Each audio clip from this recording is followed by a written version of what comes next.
Bonjour et bienvenue dans cette capsule. Nous allons discuter de deux choses dans cette capsule. Nous allons, en premier temps, discuter de la masse et du poids. Et nous allons discuter aussi du sous-chapitre qui traite du travail, des forces et du déplacement. Commençons donc par parler de la masse et le poids. Trop souvent, nous mélangeons le concept de masse et le concept de poids. Quelle est la différence entre les deux? Le poids, c'est tout simplement la mesure de la force.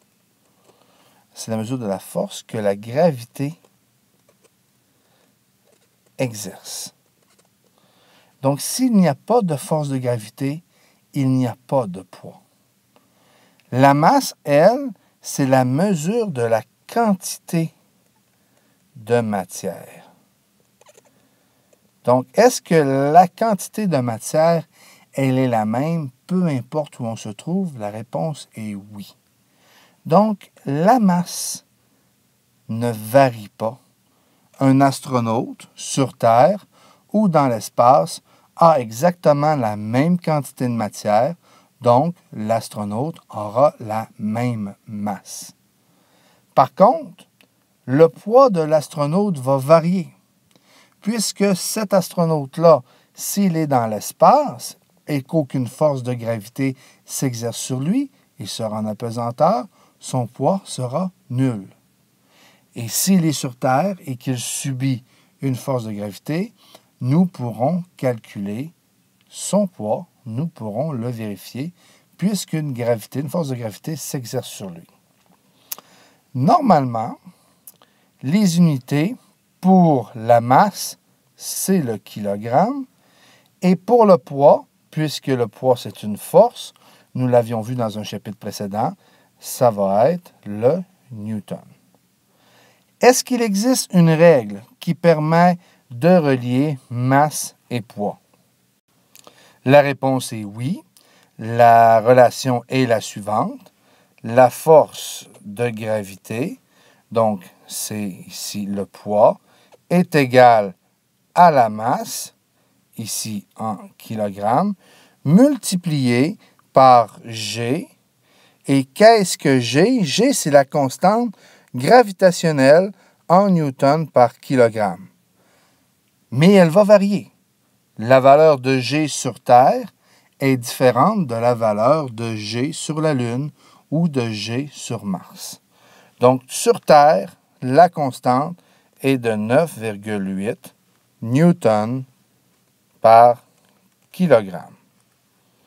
Donc, si on veut connaître la masse d'un astronaute et qu'on connaît son poids, nous pouvons utiliser cette relation-là. Si on veut connaître son poids et qu'on connaît sa masse, nous pouvons également le calculer. Nous pouvons donc faire un exemple. Donc, notre astronaute qui a une masse de 100 kg, on pourrait se poser la question, quel est son poids sur Terre?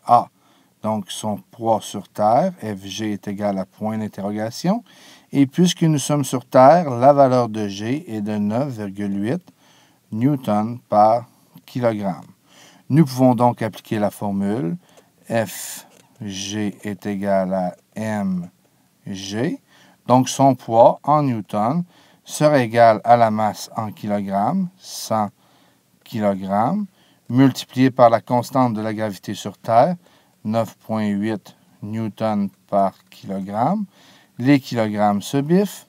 Il ne me reste que des newtons. Excellent, c'est ce que je cherche. Et 100 fois 9,8 va nous donner 980 newtons.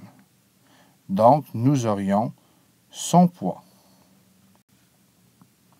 Dans la première capsule, nous avions dit qu'est-ce qu'était un travail. Maintenant, si on va amener une notion quantitative à travail, nous allons regarder symboliquement la formule suivante. Le travail est une variation d'énergie. Le travail se note W, qui vient de l'anglais work, est égal à une variation d'énergie, donc delta E. Donc, finalement, qu'est-ce que le travail? C'est tout simplement égal à l'énergie finale moins l'énergie initiale.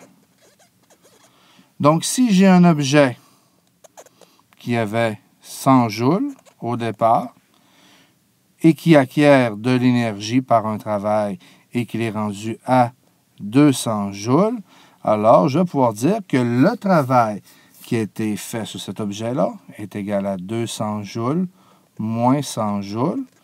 Donc, le travail qui a été fait est de 100 joules. Voilà, nous avons trouvé le travail.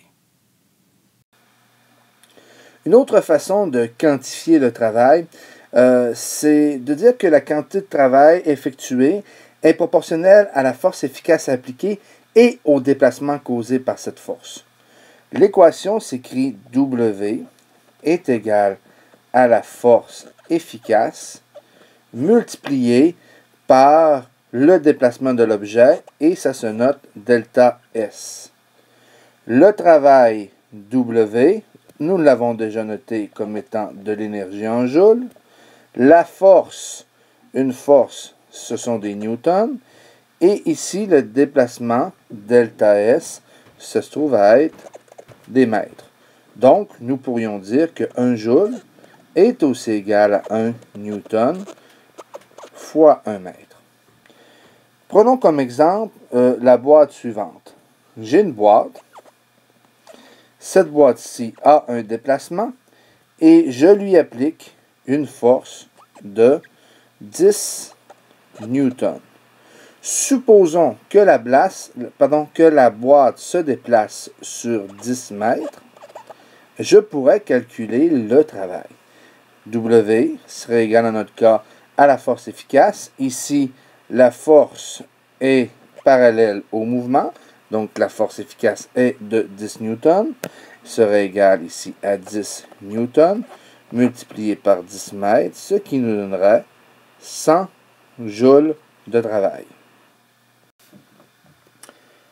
Que se passe-t-il si la force exercée n'est pas parallèle au déplacement? Si la force exercée n'est pas parallèle au déplacement, la force exercée ne sera pas entièrement efficace. Pour mieux le comprendre, faisons l'exemple suivant. J'ai une boîte ici. Dans cette boîte, on va supposer qu'elle se déplace de gauche vers la droite, comme mentionné ici en vert. La force appliquée serait comme ça de 5 newtons.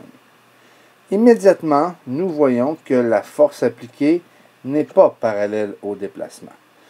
Pour être capable de faire le calcul que nous avons vu à la page précédente, c'est-à-dire W est égal à la force efficace multipliée par delta S, le déplacement, eh bien, je dois décomposer mon 5 newtons afin de trouver la composante du 5 newtons qui est parallèle au déplacement.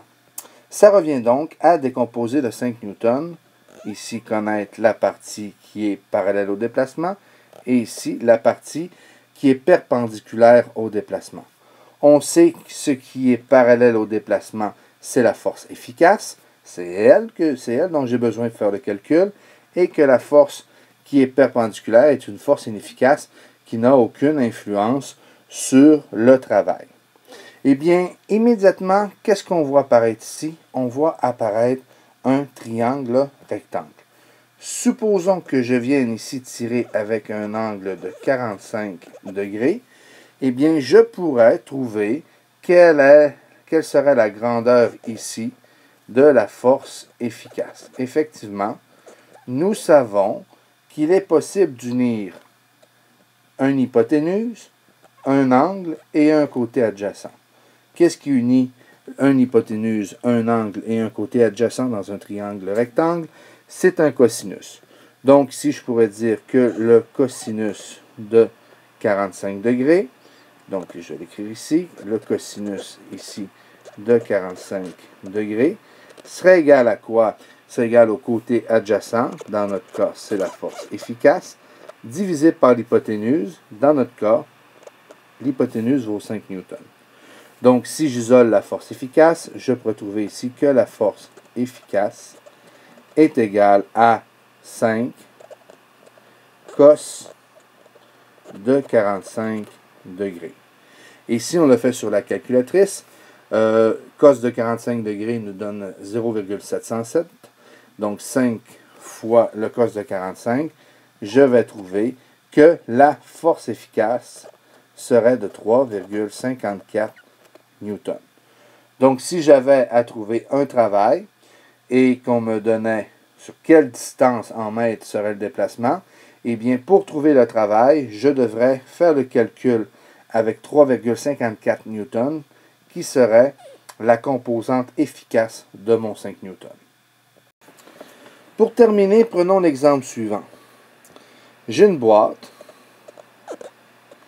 et je viens tirer sur cette boîte avec une certaine force. Lorsqu'on tire sur un objet de façon naturelle, il va y avoir une force de friction qui va aller dans le sens opposé à la force exercée et au déplacement. Si la force de frottement ici qui s'oppose au mouvement est de même grandeur ici que la force avec laquelle je viens tirer sur la boîte, eh bien la force résultante sur la boîte est nulle. Et selon le principe de l'inertie, cette boîte se déplacerait à une vitesse constante, toujours dans la même direction.